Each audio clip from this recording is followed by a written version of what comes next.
The last time I was at Konza, Technopolis, was back in the year 2009 during the launch of the construction of the pavilion by retired President Mwai Kibaki. Back then, there wasn't much to write about, apart from the occasional sighting of Dick and his gravy zebra.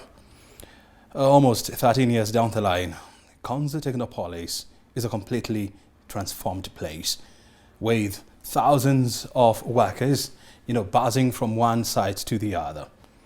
This week on Inside Government, we want to focus on the progress of Konza Technopolis. And joining us is Engineer John Tanui. He's the CEO of Konza Technopolis. Our discussion starts right now. Thank you very much indeed for finding time. Thank you, Brian, and welcome to Konza Technopolis. Almost 13 years down the line, definitely, you'd see a lot of transformation here with a lot of workers and construction sites. But what would you say has been the biggest achievement of Konza? Konza Technopolis being a flagship project of the government under the Vision 2030. One of the key achievements is that the project has taken off. It's on course. From the conceptualization stage, we've gone to develop the master plan, we developed the development guidelines, we brought in the consultants to design the various aspects of the city, and now we are at the construction phase. So that's a key milestone because it's a greenfield city. Building a city from a real farmland is a huge undertaking and a daring effort by our government. Now we have moved with the progress we have in the construction. Most parts of the construction now are past 50%, some parts are at 70%. So we are focusing now at investors' attraction. So that is where we are, that we are now an investment destination with serious engagement now with potential investors. And when you talk about potential investors, do you have some investors in mind? Yes, Konza Technopolis was envisioned to help drive the country's economy, especially on new front areas, which is innovation, technology, and the knowledge economy. And we are focusing on three clusters: life sciences, ICT, and engineering. So we've been out there attracting investors in these three areas, and additionally city support services. So we have a number of investors who have gone through the process and allocated space here at Konza Technopolis to develop office spaces, to develop residential spaces, and others to do manufacturing. Others is for city support like hospitals, schools, and also some are setting up industrial parks. Yesterday was quite a very special day for us as we handed over parcels of land formally to 9 investors who have completed the processing and are now at the design stage for the construction of their developments. During a major investors conference at Kenyatta International Convention Center, I think sometimes in the year 2010, senior government officials were saying that by the year 2020, about 50% of Konza was supposed to be completed, bringing in about 100 billion Kenya shillings to the Kenyan economy. But the situation is absolutely different. What failed? When the project was conceptualized, it was projected to be built in phases. And the first one was supposed to be achieved as you have indicated. But this being one of the projects of the government with many competing needs in terms of resources, certain aspects of the project started maybe later. By 2016, we had not started any major construction at the Konza Technopolis site. This building where we are is one of the key projects that we say we've achieved, that we have an office block, fully functional, meeting world-class standards in terms of sustainability, and was constructed around 2017. We were able to complete this project in 2019 and moved in here at the beginning of 2020. So there was the timelines changed, but the targets in respect to at the completion of phase 1, what would the country expect? Yes, Konza will contribute 2% of the national GDP. It will also create employment to our country, and we can see now we are on track on this. We have over 2,000 people daily working here at Konza Technopolis, although majority are still in the support or of construction phase. We've started now attracting also investors, and we can see the targets that were put slowly now taking shape. This is not going to end. I mean, you know, as a country, we are still struggling with the issues of revenue and competing allocations. So how do you plan to shield yourselves against future challenges, financial challenges? First, I want to really appreciate what the government and the leadership of our country has done in respect to ensuring that Konza Technopolis dream takes off. The core foundations and the core pillars that are required for this project to take off are in place. And one is the infrastructure. To turn a greenfield to a city, you need certain basic infrastructure to be in place.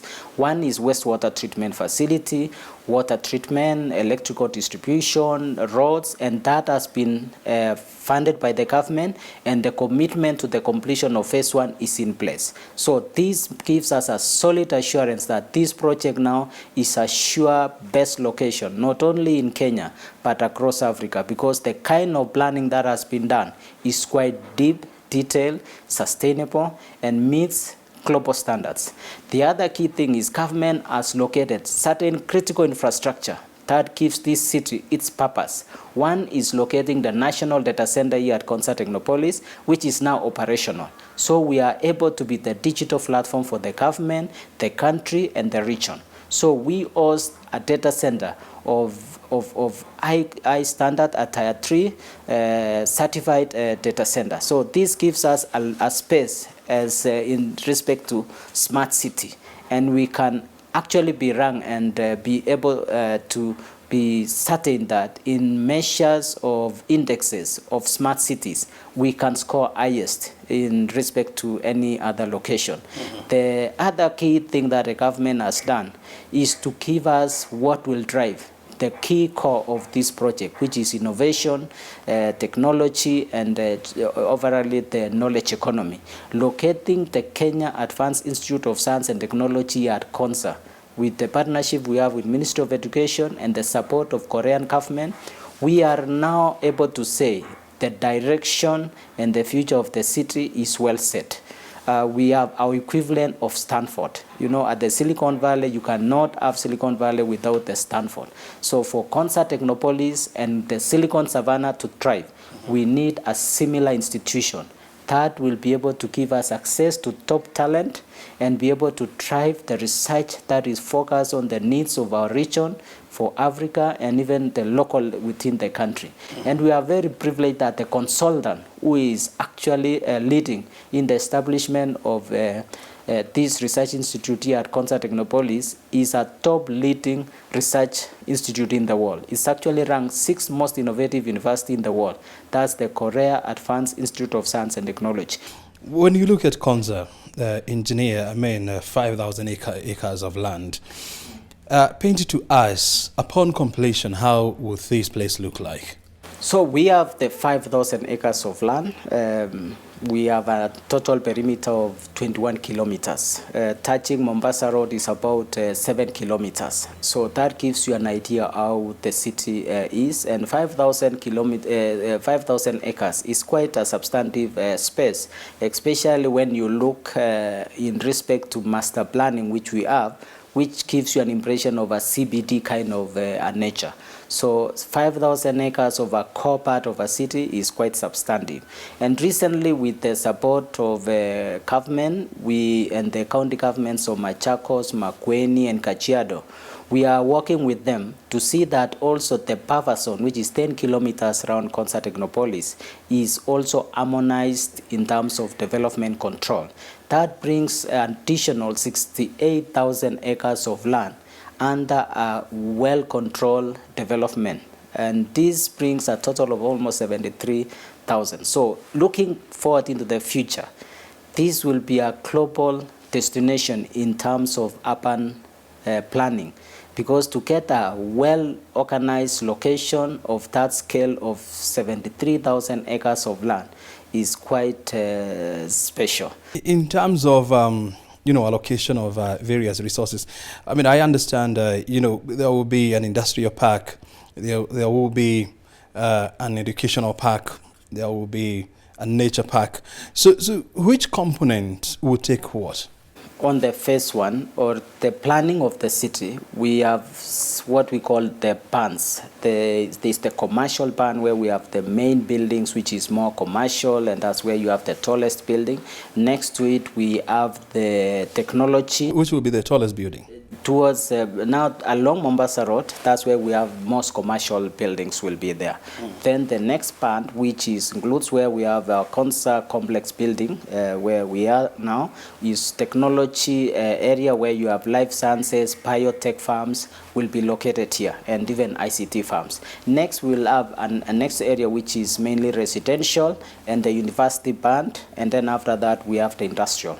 So, but there is also an aspect of mixed use. Along the main corridor of the major roads in the city, we have mixed use, where we have both combined retail, office space, and residential. Announcement was made back in the year 2008 that the government planned to put up a science park around here, or a smart city as it was called then. A lot of people decided to invest in land in the areas around Konza city. Now it's supposed to be a controlled development area. What happens to those investors? This action is actually very good news to those investors, because it gives them assurance of government's commitment to ensure that the developments that will happen in that location will be controlled. And once it's controlled, it means you are adding value to those investments. It means you make them attractive, not only to the local level, but to global standard. Because if an area is designated as industrial, it means your investments which matches that function would earn you more value than if it was not coordinated. It means if a location is more residential, it means you are secured of your investment as an industrial, and the development in terms of building heights, the open spaces will be well coordinated. So we have an entire 68,000 acres that are being added to be planned, just almost the way we have planned the 5,000 acres of Konza Technopolis. But the ownership remains with those individuals. So it's actually them being guided on how to further subdivide their land, what space should be left for roads, what space should be left for green spaces, how high their buildings should be there, what ratio of their land or their plot should be built. What happens to people who bought quarter of an acre, 1/8, 1 acre, in the hopes of putting up, a humble home where they can retire or they can live? Based on what's the development and the space within the buffer zone, it is, I would say this is still good news to them, and we are putting up a team jointly with the counties and the national government, the Ministry of Lands and Physical Planning, to see that we guide those individuals in their development. So there will be a team, one team, so that the approvals is unified. So their investments is safe, but of course they will be guided on how the approvals will be. They will be able to check the government planning, and I think largely there is compliance. And if you can check these spaces, actually they are waiting for this control, because if you check around the buffer zone, there is very minimal development as of now, which means the individuals are probably waiting for government to give that guidance so that now we can unlock investment in this area. Eventually, for any structure to be put up here or around the buffer zone, Konza, KoTDA will have to give the final approval? It's within the 5,000 acres of land. Yes, KoTDA will have to give the approval, and we've worked in development of guidelines and approval procedures with the various stakeholders, and including the Ministry of Lands and Physical Planning. But the buffer zone area, we are setting up a team, and the 3 county governments have come together with the support of the Ministry of Physical Planning to set up a special team that will be now giving that approval. So it's a special team that is set up from the 3 counties. We have an MOU which has been signed by the 3 county governments, and we really appreciate the leadership of the 3 county governors, Machakos, Makueni, and Kajiado. They've actually shown leadership to guide and make this really a premium investment destination. When you talk to the ordinary Kenyan in the street and you ask them about Konza, most of them, they have a picture of a real estate hub. Some of them, they also have in mind, a place where multinationals can set up their headquarters away from the city and away from the masses. How farther from the truth is this? Konza Technopolis, yes, is going to attract multinationals. That's true, but that's not all. It's going to be a location also for our innovators, people with ideas, working with the research institutions that will be at the Advanced Institute that is being set up at Konza. We believe this will be an incubation place where ideas are grown into businesses. We're going to be able to host the startups in this place, and these startups will be able to grow from startups to SMEs, medium-sized farms, and later on to be our national and global farms. So this is a special location that is being prepared for the future of our country in terms of future enterprises that will employ the local wananchi, will probably be have been started here or will have their offices here. We are also looking at writing on the infrastructure here, like the National Data Center, to support the innovation ecosystem across the country. During the conceptualization stage back in the year 2008, there were suggestions that we should give Konza private investors to develop and allow the government just to work on regulations and develop laws, governing the construction of this site. Do you think that would have been a better idea? First, I want to Oprah, to pick what you are saying is the leadership of private sector is key. For the success of Konza Technopolis, we need to have the private sector to thrive. And many of those other innovation locations you have mentioned, yes, the private sector are taking the lead. But when you check at the foundational stages, the hand of the government was very critical to de-risk the project and to make the project take off from the ground. And for Kenyan government to acquire this land in this location with all the advantages, closeness to urban city, with urban connectivity, major fiber is passing here to the submarine cables and Nairobi. So we are one of the well-connected locations. So government has done the right thing to de-risk. And actually in the plan of development of Konza Technopolis, the government contribution is about 10%. This is a project of about $14.5 billion project, or almost 1.5 trillion project. But government's contribution will be only about 10%. The rest will be actually contribution and development by private sector. You're talking about 9 investors who have already shown interest and allocated spaces. But if I can take you back to 2010 during the Konza Investors Conference, major multinational organizations had shown interest in setting up their bases here. And one of them was Google, the other one was IBM, from America. Hyundai from South Korea had also indicated that they were willing to set up their base here. But because of delays in kicking off this project, a lot of bureaucracies in the process, Google decided to go to Innovation City in Kigali. Others, I do not know the status of their intentions. Who would you say is the biggest of the biggest when it comes to investors angling for a piece of Konza pie? Brian, I can assure you I checked the list of that conference which happened at KICC. There were over 400 expressions of interest to be part of this great undertaking by our Kenyan government. A large number of multinationals, the high-tech firms, express interest, and many of them we are in touch even up to now. We are in discussions with some of these high-tech firms. Some of them we are at advanced stages of locating certain functions here at Konza Technopolis.